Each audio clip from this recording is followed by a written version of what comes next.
Yes, sir. What is going on, y'all? Happy Thursday to everybody. February 27, 2020. And welcome to Coob's Corner number 8. Beautiful day so far. A lot of good stuff going on, rocking it out. I hope you all can say the same. And really excited for this talk today. Got a lot of value. Got some really good stuff coming your way with this one. So I got 3 things for us. 2 things. The first 2 are going to be referring to the book 12 Rules of Life, written by Mr. Jordan Peterson, phenomenal thinker, psychologist. I mean, you want to talk about a dude that gets deep in his thoughts and really thinks things through. Look no farther than that cat. So I'm going to be referring to him for these first 2 things. And then thirdly, a homily, a conversation, an interaction that I had and that we had, Jane and I had last night at Ash Wednesday Mass with the priest that said our Mass. Really cool stuff there. Hit me pretty hard. So I want to touch on that for a little bit as well today. So let's let this thing rip and get it going. And again, Coob's Corner number 8, setting it off with Mr. Jordan Peterson. First quote I want to mention. What we aim at determines what we see. One more time. What we aim at determines what we see. So what is he saying here? If you aim high, you're going to go high. If you aim low, you're going to go low. If you aim for average, you are going to get average. And my argument will be this. Do we all have more to give? Absolutely right. And I think we're a lot more resilient, a lot stronger, a lot more courageous than we can probably fathom. So when it comes to every single aspect of our life, let's choose to aim a little bit higher. Because when we're aiming for good, we will be good and we will seek good. If you are aiming to be bad, you will be bad and you will find bad. What you set your sights on is exactly what you will find. Will it look exactly like you envisioned it? Probably not. But in some capacity or some other form, I would argue yes. Is it going to happen tomorrow? I don't know. Maybe 10 years, 20 years, I don't know either. But if you continue to aim high and aim for good and for doing good, that is exactly what you will find. So a pretty simplistic idea to kick us off here, but I want to start off with a bang.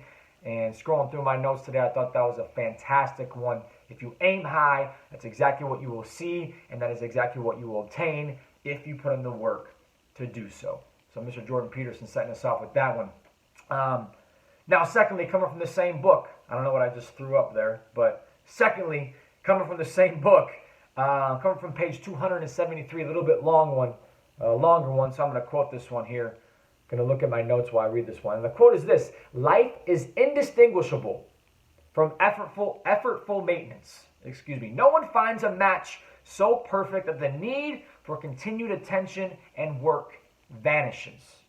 One more time here. Life is indistinguishable from effortful maintenance. No one finds a match so perfect that the need for continued attention and work vanishes. Boom. So what is he getting at with this one? Is life perfect? Are you perfect? Is everything in your life perfect? Your relationship, your job, your friends, your household, is any of that perfect? No, sir, it's not.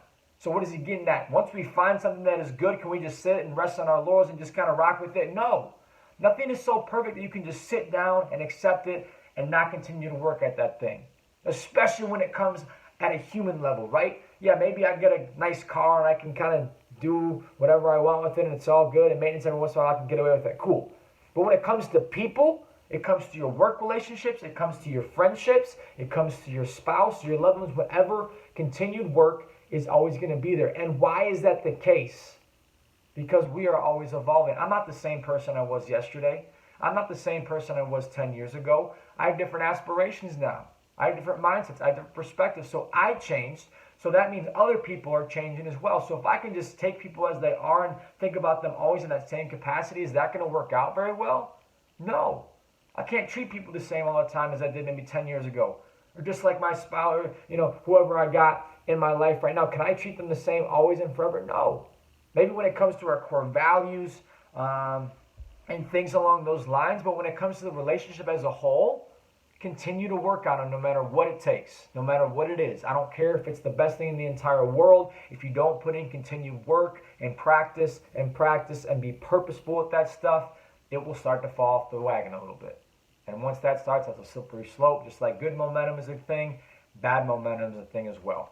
So one more time, because I know I fumbled my words a little bit there. It's got some big words in there challenging me on this a little bit. But one more time, life is indistinguishable from effortful maintenance. No one finds a match so perfect that the need for continued attention and work vanishes. No matter what it is, no matter who we are, work hard always at things that you care about. And they'll continue to blossom through the ups and downs if you can make that happen. If not, it's going to fall off a little bit. Okay, some pretty powerful stuff right there from Mr. Jordan Peterson. And then lastly, I want to talk about old people real quick. Old people. And I've been thinking about this for a while now because of the place that we live in, Destin, Florida, down here in the Panhandle. A lot of retirees, a lot of older people, relatively speaking. I'm not saying old people in terms of a derogatory way or a negative thing, but just older in comparison to me and Jane and the people that we hang out. So just older people in general. And it's really been hitting me hard being around these old people that seem like life, kind of gets away from them. And maybe it's their health, or maybe it's their mindset when it comes to just looking back on their life or what they have going on right now or whatever. I'm not there yet. I don't know how I'm going to be when I'm there. But I would like to believe that I'm going to be a positive light when my time comes to be that age, God willing. And I think it's really easy to probably cash it in at that point in your life. You lived a long life. You worked really hard. You did all these things. No question. I'm not judging when I say these things.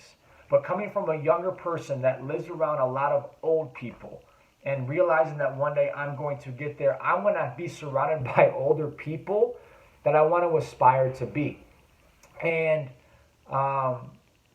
last night I found that, I think, a little bit. And again, it's not coming from a place of judgment, but sometimes when we talk to these people down here, there's always a negative kind of downside to getting old, or, again, it's my health, or I can't do this, or I can't do that, instead of seeing kind of the positives in the situation of getting older, whether it be wisdom or knowledge, or having a lot of family in your life now and grandkids, like whatever.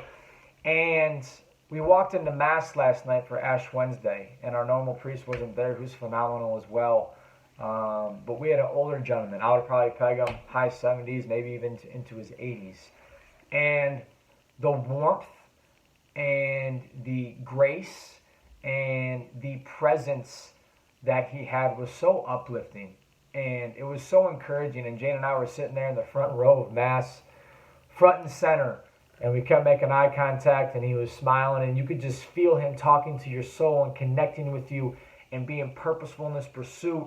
And this dude was talking about how he has these quote-unquote negative things going on in his life. His brother just had a stroke. He can't talk right now. His other brother has a situation going on, whatever. But the grace and the humility and the peace he was talking about this stuff with, due to his faith and who he is and whatnot, like, it was just so refreshing to be around an older person that is walking through life with that approach. And we walked out of Mass, smiling ear to ear, because, like I said, I'm always looking for people to aspire to be or to be encouraged by. And that priest was certainly that.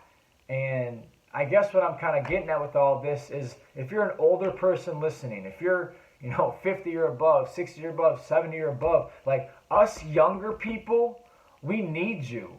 We need you to be a light. We need you to teach us stuff. We need you to keep being purposeful in your actions and your words, and not from a selfish thing, but I think it's really easy for older people to kind of look down on generations now and say, oh, this generation sucks, or they are doing stuff that we didn't do, or they have whatever, and to kind of be resentful about this whole thing.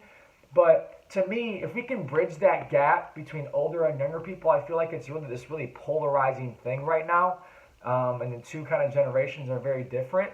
But if we can kind of start to reconnect and bridge this thing, and we can have older people to look up to and aspire to be and be around and be shown examples of how to live and be joyous no matter your situation, whatever. I'm not using that as a cop-out because we don't have those people or we need more of those people, whatever. That's why things are the way they are, maybe with these younger generations or whatnot. But to me, like, it just hit me really hard how cool old people are and how much they have to offer, and if you can approach them the right way, like how inspiring you can be to us younger people. So, old people, we need you, man. We need you bad, especially right now. And I'm blessed with grandparents on Jane's side and a grandma that have been that for me. But I know a lot of other people haven't. But if you are somebody out there tuning in that is older, or maybe not, or you have people in your life that are older that maybe need to hear this message, I encourage you guys to share it because we need y'all. We need y'all really bad, and we love you guys, and we're yearning for this stuff. We're yearning for your wisdom and someone to look up to and aspire to be one day. So, just wanted to get that off my chest. I hope that makes sense. I'm sure, or I hope at least some other people are kind of feeling that same way. And I didn't really know I was feeling that way till I experienced it last night. It kind of resurfaced from the depths of my soul and my heart when this guy started talking and we shook his hand afterwards and whatnot. And it was just so incredible and so refreshing. So I'm going to leave y'all with that tonight. Hope you guys have a fantastic evening. And again, aim at something high. Keep working out what you got going on in your life. And old people, we need y'all, man. We need y'all bad. Okay, so y'all have a great one. God bless you all. Appreciate you guys. Coach Coop.